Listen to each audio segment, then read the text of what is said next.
ঠাকুরমা স্বামীজির রাতুল চরণে শতকোটি প্রণাম জানিয়ে স্বামী বীরেশ্বরানন্দের লেখা ঈশ্বর দর্শনের উপায় জপ ধ্যান। 4টি যোগের মধ্যে জ্ঞান যোগে আমি বিচার করে দেখব।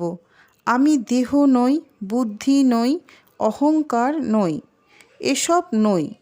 এইভাবে বিচার করে করে আমি আত্মাকে আলাদা করে ফেলে শেষ পর্যন্ত আত্মাতে গিয়ে পৌঁছাবো। আর যখন সেই বিচারে ধ্যানে আমি ঠিক প্রতিষ্ঠিত হয়ে যাব, তখন আমার আত্মজ্ঞান হবে।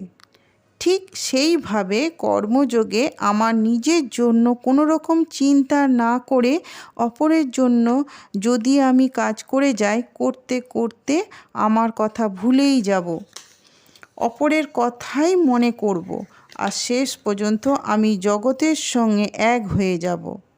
তখন আমি আমার জ্ঞানটা একেবারে লোপ পেয়ে যাবে আর আমার ভগবত দর্শন হয়ে যাবে।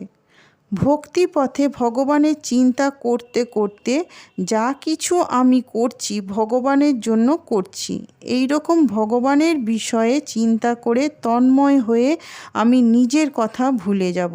তখন ভগবত দর্শন হবে। আবার যোগেও তাই।